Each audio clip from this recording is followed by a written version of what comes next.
Thanks to the support as a channel member, Justin Parsons. Boys and girls, as you'll know from yesterday's pathetic attempt to do a thumbs up at the end of the video, I've had my second vaccination. I'm feeling a little tender. So because of that, for one weekend only, we're doing casual Kev because I've got that prickly skin you get when you feel a little bit fluey. I don't feel unwell, but the thought of having long sleeves on right now might mean you'll get casual Kev for the streamer showdown tonight as well, which I don't know if that competition will cope without my tuxedos.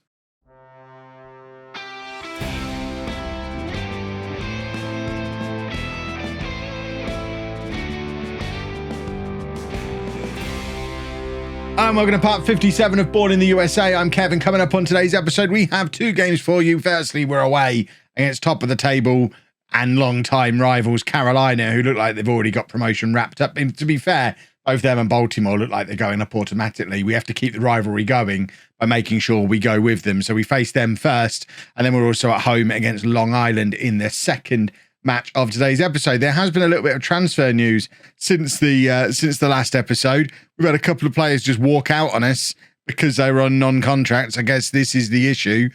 Miguel Vazquez, our goalkeeper, has gone to San Diego Gauchos in the same division as us. That hurt, but they offered him a contract until the end of the season. He was on a non-contract with us. We did offer him a proper contract when they came in. He wasn't having any of it. Pedro Arriaga's gone as well. And then a couple of backup players have left. We've brought in some trash just to make up the numbers. There's really very little coming up on our scout reports at the moment. We've got this guy, Hamzad Kagbo, who's Sierra Leonean, 49 caps for Sierra Leone. He's 6'6", which is the main reason I signed him. He can play centre-back, although primarily he's a striker. He's only 2.5-star current ability. He's not really very good at anything, but he's in on a non-contract. He was previously at Leyton Orient and QPR. So, you know, let's have him in. He's played far more games for Sierra Leone than he's ever played at club level, which is interesting. We've also got Loic Hernandez, who's a 28-year-old Cuban left-back who can play anywhere at the left-hand side. At 3 stars, he's not actually disastrous in any of these positions. We might actually end up using him. He'd be our 4th choice left-back, but as an attacking midfielder, he's actually right up there with Fordyce and better than Salandi Defoe. So we might actually get some game time out of him. Another one who's come over from the National League over in England. And then to complete our English imports of players who aren't English, we've got Ricky German, who's been on our radar for like 3 seasons now, and we've never been able to afford to bring him in. He's now agreed to come in on a non-contract, and I think it's probably 2 or 3 years too late. He's no longer good enough to help us out. He is a pressing forward or poacher. He's got 28 caps for Granada. 2.5-star current ability makes him the 4th best right winger at the club, the 8th best striker. He's another one who's played plenty of games in England. And the reason I've been keeping an eye on him for so long is because at National League level, which I don't know, are we at National League level? I feel like we probably are. He bangs the goals in at National League level for Fylde and then for Chester. 24, 22, 17, 20. That's the kind of goal scorer we want. If we can get the Fylde version of Ricky German, that history suggests he's a good player. But the star rating suggests he's not. Let's do a comparison between him and Jorge Hernandez, the guy who's already got 30 goals this season for us. Just to see, looking at this, Ricky German is better at everything that you'd want your strikers to be better at. The only thing Hernandez has got is he's a little bit quicker. But German's got better mentals. He's better in the air, better technically, much better at attacking. You would think German would be the one out of those two, but I've proven time and time again I don't have a clue what I'm talking about. So who knows? Looking at what's gone on in the league since the last episode, Gustavo Gomez has returned on loan as well and scored on his first game back. Our form's been mixed. We're certainly not in automatic promotion form. We should be in solid playoff form though. If we're going to have any chance at all of going up automatically, I think that needs to begin today away against Carolina. If we can grab a win here, we go to within 9 points of them. And if the result in the Baltimore Southern California game goes our way, we could potentially be just a couple of wins away from catching them as well. So it's going to be interesting. I suspect Carolina are going to beat us. And if we're going to go up with our 2 rivals this year, it's going to have to be via the playoffs. So our team for this game, we've got Webb in goal. Who's Eric Webb, I hear you ask? We brought him in on loan earlier in the year from the Maryland Bobcats. I think I called him useless at the time. We don't really have another goalkeeper. So Eric Webb's going to be in goal. Our scouting has been absolute turd this year. It really is problematic. And we've got Llewellyn, Ankiel, Brook and Hansen at the back. Ryan and Gomez in midfield. Salandi, Defoe and Fordyce as our wingers. Stone and Rocha up front. Hernandez is injured and all of the new boys aren't really fit to play yet. He says, why is Ricky German not on that bench? I think Ricky German's got to be a better bet on that bench than Palomares. Who else? Cargbo is rubbish. But what was the name of the new... There he is. Hernandez is on the bench as well. So at least we've got one Hernandez. There always has to be a Hernandez at Bourne. And now we actually have one. What's going on here? Okay, it was just one of those that we don't necessarily need to worry about. So Ricky German could be about to make himself a hero if he comes on, when he comes on, because he's going to have to come on. When he comes on in this game, hopefully he will step up and achieve hero status. But it's Carolina against Bourne. A tale as old as time, rivalry that's been going as long as the US footballing pyramid, and we've hit the crossbar inside the first 3 minutes of the game. That might have been our chance right there. Fingers crossed it isn't. Baltimore. Just seen Baltimore are already ahead in their game. They're not messing around, are they? They're not putting any trust in Carolina to do their bit today. They just want to make sure they stay a nice solid distance away from us. And it's back with the Carolina defenders again, who are just gonna look to play it forward, play it over the top. It is the tier 6 route to goal. We do it ourselves and everyone does it to us. And when we've got a dodgy keeper like our dodgy keeper, it makes even more sense to just go in there, lump the ball forward and try and get as many shots as you possibly can. 15 minutes gone. It's still 0-0. And Webb has the goal kick, looking for Salandi Defoe. Can't find him. And we're under a little bit of pressure again here as Carolina look to get something going, coming through our, as usual, non-existent midfield. And they shoot from range and it whistles over the top of the crossbar. Remember as well, I know a few people... when was the last time I showed you us win in an episode? We're not as bad as the episodes suggest we are, because I show you the big games against the better opponents in these episodes, as you just saw from the schedule. In the in-betweeny bits, we're doing all right. I think if we end up missing out on the playoffs, it means something spectacular has gone wrong in this second half of the season. We weren't supposed to be pushing for automatic promotion this year anyway, so I keep trying to convince myself that the season's going fine. We're in 4th place. It's much better than we expected. But I can't get out of my head the fact that it's Carolina and Baltimore who are ahead of us. And we know last year we were better than both of them. And that does add a little bit of frustration to the situation. But I think they've just been able to strengthen. We had a little look through. Was it the Baltimore transfers we looked through in an earlier episode? They were able to strengthen in ways that we just weren't able to. And I don't know if that's a reputation thing. I don't know if that's a scouting thing. I don't know if that's a money thing. But for whatever reason, they have gone from being not as good as we were last year to both of them quite a bit better than us this year, according to the league table at least. Ryan playing it forward to Fordyce. We've got a chance here to grab ourselves a goal before half-time. Stone has the shot from just inside the area and scores. It's only his 6th goal of the season for Stephen Stone, but what an important one. It's Carolina 0, Bourne 1 on 37 minutes. That is a huge goal and really puts the cat amongst the pigeons when it comes to this promotion race that we're desperately trying to insert ourselves into. 1-0 to us. Let's have the final whistle now, please, referee, because at least that makes things look a little bit more interesting in that top 3. There's still a lot of ground to make up. We're going to need at least one of those teams above us to become bottle jobs if we're going to close them down. But we all lived through last season. We know it's possible. If we can get enough of a head of steam going and pick up some consecutive wins, anything is possible. No gap is insurmountable. And we've just gone 2-0 up on 41 minutes. And I am worryingly starting to believe, and it's a little bit early for me to be believing.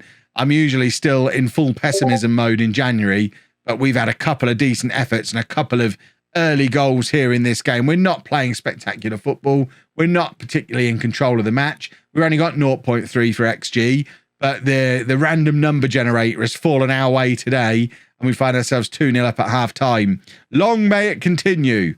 Right, into the second half. Carolina are starting things off with the first highlight from a throw-in down on this near side. That is a very, very good cross. And I thought Hansen had dealt with it really well to take it off of the guy who was coming in on the angle at that far post. But there's only so much he could do. It was such a good cross that I don't think we really stood much of a chance if a Carolina player got a touch on it, and that's exactly what happened.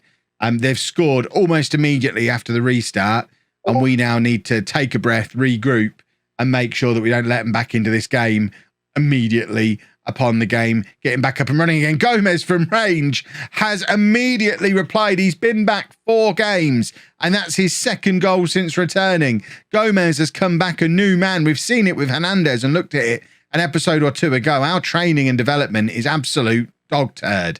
But clearly, every now and again, you let a player go off somewhere else. We saw it with Ankiel, who came back a much better player 18 months after he left. Gomez has only been away 4 months and looks another level. If you go back to the transfer special from last summer, we were touch and go whether we even were going to bother bringing Gomez back because he wasn't all that.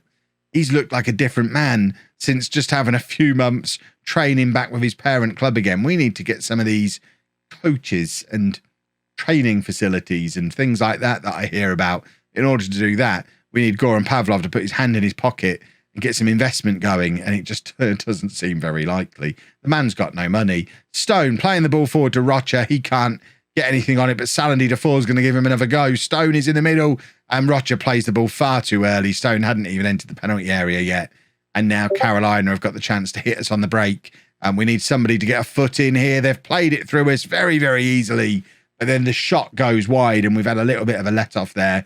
They'll be kicking themselves. It's not 3-2 with 20 minutes to go and a big opening for them to get back into the game. Right, we are going to bring on Ricky German, his debut, playing in that poacher role that, of course, is usually occupied by Jorge Hernandez. We're also going to bring on Loic Hernandez at left back, and we're going to make it a 3. We're going to bring Townrow on for Ryan in midfield.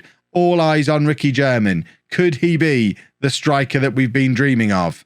Probably not, because he's a 2-star current ability player, but I've seen that goal return. He's only 29. This is where we find out which is better, the US National League 1 or the English National League National, or what, National League Premier. It's just called the National League these days, isn't it? That's a good goal. Frustratingly good. And 18 minutes left, and Carolina are inserting themselves back into this game. They're not top of the league for nothing. Why is that telling me to bring German on when he's already on?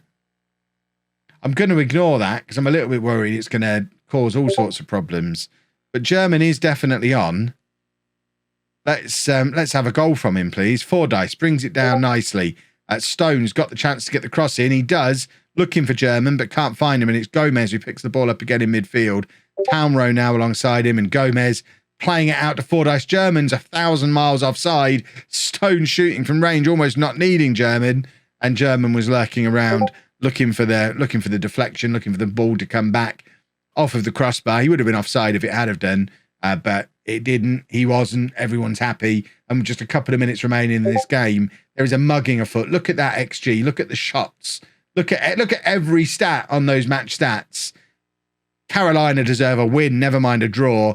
But as we enter the final moments of the game, German's done brilliantly there to win the header and find Stone, and he's got it back again. And it's German, and he loses the ball, and Ankiel heads it down to Townrow. Stone has got Fordyce and German as options. Gomez, though, is the one who's burst through, and Gustavo Gomez is his 2nd of the game, his 3rd of the season, our 4th. It's Carolina 2, Bourne 4, with less than a minute to go, and surely now we've picked up a huge away victory that does put us right back in the promotion mix. Lovely, lovely stuff. The game can't end soon enough because I am on the verge of coughing up my lungs because of this stupid injection. So I'm going to do that, mop the sweat off me, and come back for our 2nd match. Oh, I feel poorly. I was fine at the start of the episode. It's hitting me. If there's no videos for the next few days, this is why. Been a little bit wrong doing this because we've just beaten the top of the table team away from home, but Hernandez and Huyan are both fit, so obviously they come back into the team because why wouldn't they? So they're back in their usual positions. Salandi Defoe and Stone both dropping down to the bench. Did they both score in the last game? I feel like they maybe did. I'm a good manager. If we don't win here, it might be the end of the Hernandez era. He's already got 31 goals this season. it's not the end of the Hernandez era. I just keep pushing for it. I will find a better striker than Mr. 3 finishing. It's like we've got a reverse situation of what I normally have in every series here, where normally I'll sign a player and just, yeah, I'm going to go with him. And he's just going to keep scoring goals and I like him and you lot hate him because he's not got very good finishing. We've almost got the reverse with Hernandez. It's very odd. But even I have a line, and 3 finishing from my main striker is a line that I feel like I shouldn't be consistently crossing. And I've been crossing it for many years. That's a lovely save from Webb. Maybe he's not as useless as I thought he was. We have given away a corner. I can't remember who we're playing. Lie. Who are we playing? Long Island. That would make sense. LI, Long Island. Why it's not just Long or Island. Both of them would fit in there. But no, just Lie. It's Bourne versus Lie. What's going on in the Carolina game? They're 0-0 away against High Desert Elite. And Baltimore are already 1-0 up at home against Mississippi. 1-0 up and they've missed a penalty. Baltimore are going to win the league, aren't they? It's Carolina that we need to slip up. So we're looking for High Desert Elite to do us another favour. Remember, they're the team that ruined everyone's day several years ago when they stopped us getting promoted and won a cup final against us within a few days of each other. And we need them to do us a favour today, although Carolina have just gone ahead against them. It's a lovely pass to get Huyan in, though. Chaos in the 6-yard box. But High Desert Elite have just equalised. If we can grab a goal here and we can continue to close the gap on Carolina, of course, it doesn't matter that we've gone to Carolina and beaten them if we don't then win this follow-up game. So we really do need to be able to win our home matches, which we're not doing at the moment. So I'm pointing the finger.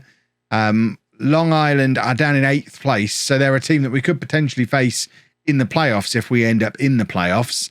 But we don't want to be in the playoffs. We want to be in the automatic promotion mix. Handsome nods it down to Ryan. I've seen nothing of Jorge Hernandez today. Somebody give him the football and let him do a goal. Hernandez plays in Huyan, who's just back from injury and now seems to have picked up another injury. Who have we got on the bench who can come on for him? Nobody, really. So it's going to have to be Hernandez going out onto the right wing, which I know everybody loves.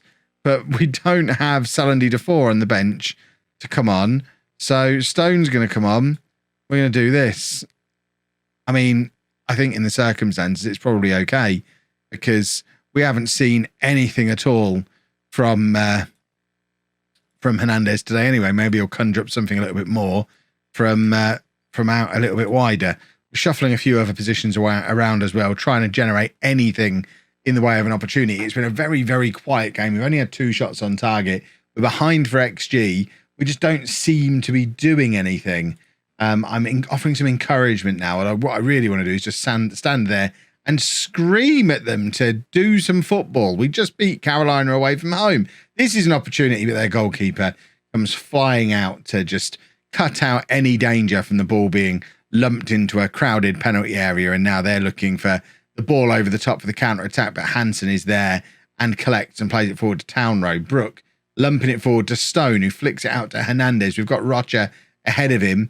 Hernandez tries to go past his man, but fails, and Stone kind of stands there and watches it all happen. It just feels like they don't want this win today, which is so frustrating when we played so well against Carolina. It's almost as if I shouldn't have changed the team after the Carolina game and left the two big boys out. Carolina now 4-1 up away against High Desert Elite. Baltimore 3-1 up in their game. And any hope we had of closing the gap is gone. It's an 11-point gap between us and the 2 teams at the top of the table again. I think we're going to be settling for the playoffs this year. We will keep pushing as hard as we can, but we're just desperately inconsistent. And we showed it again there. If you've enjoyed that, please make sure you leave a nice big thumbs up on there for me. Subscribe to the channel for daily Football Manager videos. And thank you very much for watching.